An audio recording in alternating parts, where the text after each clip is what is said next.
Good morning, good afternoon, good day. It's Roger Roadside here saying hello. Hello.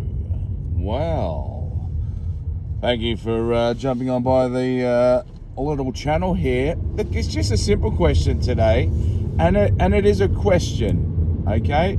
I'm not saying that one way is better than the other way. All I'm saying is the question. And the question is this. Is mass deportation what is needed in the UK? Or are we being lied to? That is the question. Because I fear that for many, many years, there has been massive amounts of, statistics or massive amounts of information that's been thrown at us in regards to why immigration is so important. And I guess I pose the question that perhaps that information being thrown at us, I guess I ask the question, is it coming from a good place? Or is it coming from a place where people want you to believe that so that you then don't question whether immigration is a bad thing? I guess that's the question, or part of the question at hand. One of the things that gets brought up quite often with regards to immigration and why it's needed is because, skill gaps, shortages. If we don't bring migrants over, if we don't bring people from other countries over to fill these skill gaps, then we've got no one to do the jobs. But then in saying that, I mean, the flip side of that is if we continue to put a band-aid over an issue, if we didn't have all the hairdressers, for example, that we needed to run the country, if we're continually bringing hairdressers over from Botswana, and when we're never addressing the issue that people here, when we're never motivating people to become a hairdresser, and suddenly that industry is just becoming an industry whereby it looks as though it's just being done by migrants, then where's the motivation for the people of the UK to go into becoming a hairdresser? And what happens when they do want to become a hairdresser, but actually it's cheaper just to get a couple of immigrants to do the job because you can pay them in cash, and we all know that there's a black market. So at what point does that line of debate ring true or not ring true? And then we look at things like if we didn't have migrants here, we wouldn't be as enriched a culture as what we are. Diversity is our strength. I mean, how do you quantify that though? How do you quantify that? How do we know that, or how do we identify that having a society that has that is where your own culture, your own indigenous culture or culture that's been around here for centuries and centuries and centuries, you just keep diluting that culture, diluting it. You blur it, you get all these other cultures in, you highlight all the other cultures, whatever's in fashion, this, that and the other. Suddenly this street has got a row of retail shops that sell saris, and that's all they sell, and it's now almost become a little version of that country that where there's the bulk of people that are living there. Where does the strength come from, or what does the strength create? Because it all sounds good. Diversity is strength. Having a diversity within the culture gives us strength. It gives us power. It enriches us. Yeah, but how? How does it do that? And where is the example of it doing it so far. You know, and then you'll get other arguments where it'll be immigrants built this country, all the buildings and stuff you see here, you know, my forefather's forefather built this country. Okay. How does that, you know, I mean, if I go to another country for a holiday, at some point I go back home. So just because your forefathers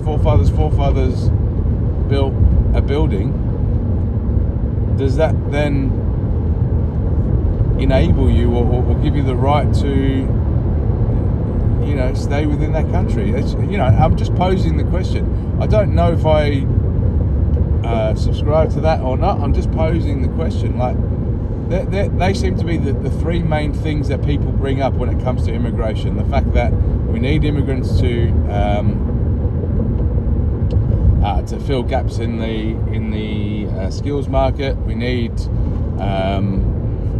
immigration is, you know, brings us diversity. Diversity brings us strength, and also, you know, you get arguments from people who have said, you know, that their forefathers, you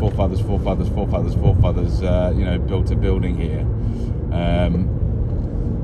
So those seem to be the three main things. You know, the other thing that seems to be in play and gets bandied around quite a fair bit is the amount of money that international students raise for universities and educational centres. So, I mean, how does that affect me, Joe Blow, living on the living on the streets? Well, I want to say living on the streets. I live in a house on the street, but how does that help me, Joe Blow?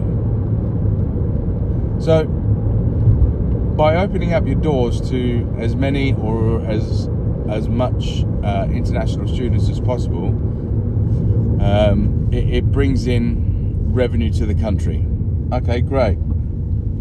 But then on the flip side to that, does that take up any spots that potentially could have gone to a UK student, for example? You know, what about the people on student visas that don't end up going home? What about those who just end up staying here and continuing to stay within the society here? And you know, are they? I guess it's the difficulty is that if you were to do some vox pops, and if you know what vox pops is, it's basically where you just go around the street with a microphone and you ask people questions, right? If you were to do vox pops, and if you were to say, listen, the UK is going to war tomorrow, they're doing conscription, you've been selected to fight for the country, are you going to fight? Or are you going to take the option where you can, you know, I don't know, flee and claim asylum somewhere else?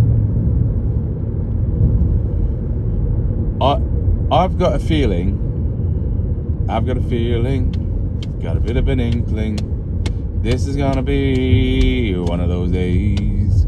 I've got a feeling that there would be a fair amount of people that would take the option of not to fight. And so this is the problem when you say, you know, immigration is so important, and you've got a country that is full to the brim of people who aren't indigenous to here. They don't particularly care about the British culture. They don't particularly care about England. They're just here because they're either it's a better place to make money. They can send that money back home. Maybe they can create a better life for their kids, and the sacrifices that they have to live in Britain. It doesn't mean that they want to become British or that they would become, you know, proper British. It just means that they are here because their kids don't have to fight off starvation or fight off disease or anything like that, you know. So, but at the end of the day, if you've got a majority, if you've got a load of people who are here that don't particularly give a shit about the country, what are you going to end up with? I mean, you see the side of the road here. I mean, it's only very small and minimalistic, and you might go, who gives a shit? But you know, it's things where there's no national pride anymore here in the UK. There's no national pride. There's rubbish everywhere. You know, places are turning to shit tips. You know, look at a place like Edmonton. Edmonton, 20 years ago, used to be a semi-affluent London town, London residential village. Now it's a shit tip. So you know, it's I don't know whether, again, I preface all this by what I said at the start of the video. I don't know to what level mass deportation becomes beneficial or not beneficial. I don't know whether we as the UK would need to do that. I don't know whether, you know, maybe I'd be deported because obviously I'm not originally from here. However, I have spent 14 years working full-time, paying taxes and adhering to the foundations of British culture. But, you know, I guess it's in response to Farage and the new political party Restore Britain. Obviously, Farage doesn't believe that deporting 1 million immigrants is the right thing to do. You know, what is the number? What is the process? What is the? Are we only talking about, you know, with reform? Are we only talking about illegal immigrants, or, you know, I think there's been a problem with this country for the last, you know, few decades in regards to the people that have settled here and whether or not they're continuing to, or whether or not they're contributing to the country or sucking off the benefits, you know, bleeding the beast. But anyway, that is the question. What do you think? Do you think the UK needs mass deportation?